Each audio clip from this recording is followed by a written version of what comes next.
Hello, and welcome to Wilderness Wednesdays with Annika.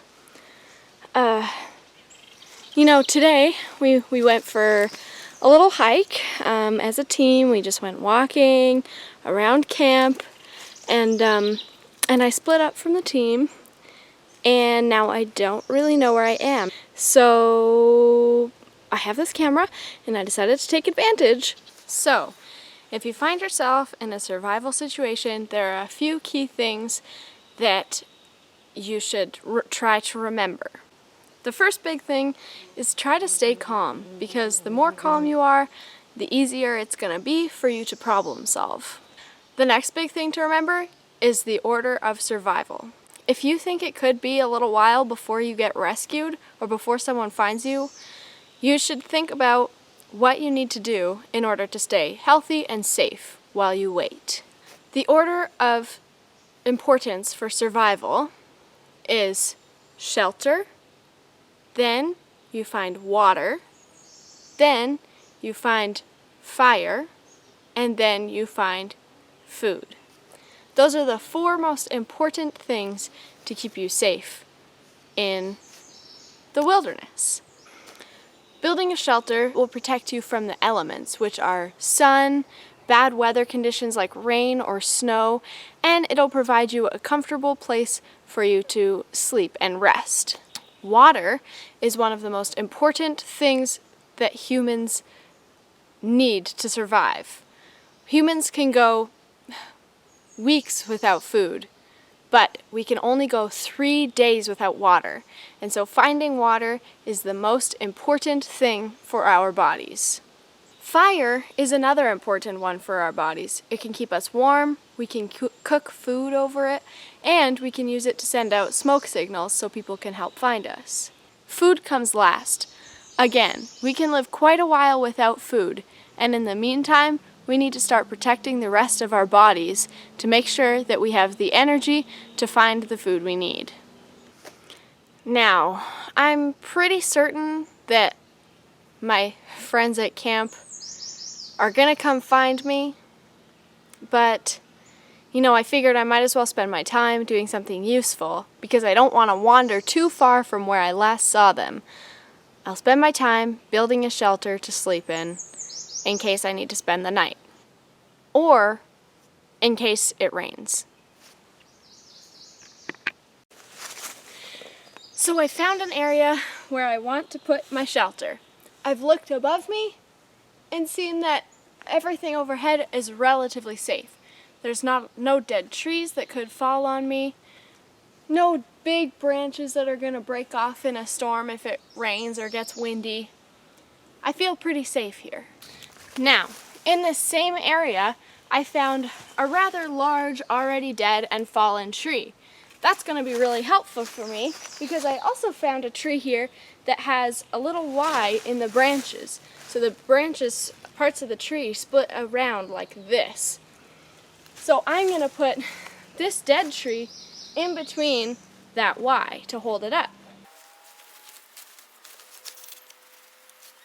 On the other end of this tree that I'm holding up, I'm going to wedge it underneath this tree that's fallen at the end here. See how it's stuck underneath it? That holds up this big branch really well, so it's not going to fly around on me or slide away. Nearby, there's an area with a lot of fallen trees, so I'm going to start collecting some.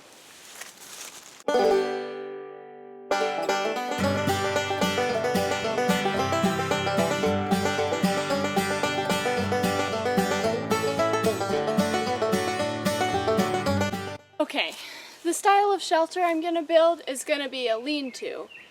I don't necessarily need to be protected from any specific wind direction at the moment, but maybe eventually I'll want to build a fire or something like that.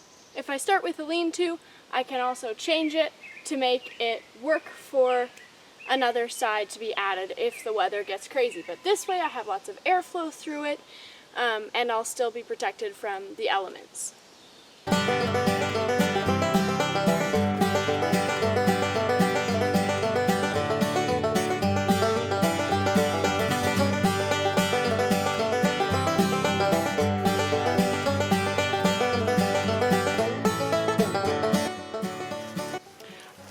So typically this is the time when you would need to start packing in all those gaps in the branches, because I do have a lot of gaps.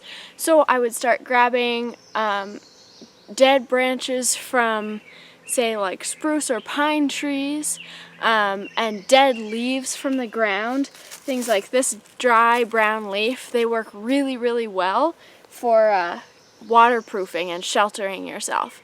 So I'm going to start working on that and trying to cover as many of these gaps as I can. Thankfully, I have some gloves along, and those are going to help me to keep my hands safe while I collect everything I need.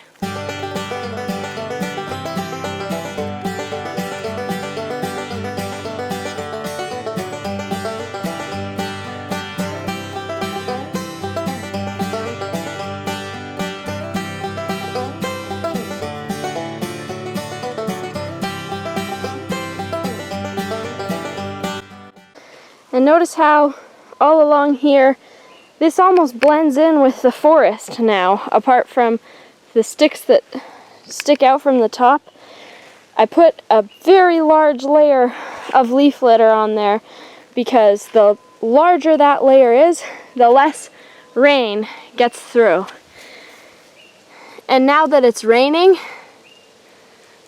I'm going to try to make use of my shelter. In my opinion, you can never have too much cover on your shelter. That's going to protect you from the rain, the sun, everything in between. I like to check that I feel comfortable with how much cover I have by looking in between and seeing how many gaps I can see. I can see one in the bottom there and some along here, but I'm more concerned about that side. So I'm going to work really quickly before it starts raining too hard to fill that one up. Here's my shelter. It's maybe not the most comfortable place, but it'll keep me dry, which means I can stay healthy until someone comes to find me. Thanks for watching. To join me next week, we'll be talking about how to get water when you're in the wilderness. And remember, in God's wilderness, we are set apart, but still together. Go in peace to love and serve the Lord. Thanks be to God! Hallelujah! Hallelujah!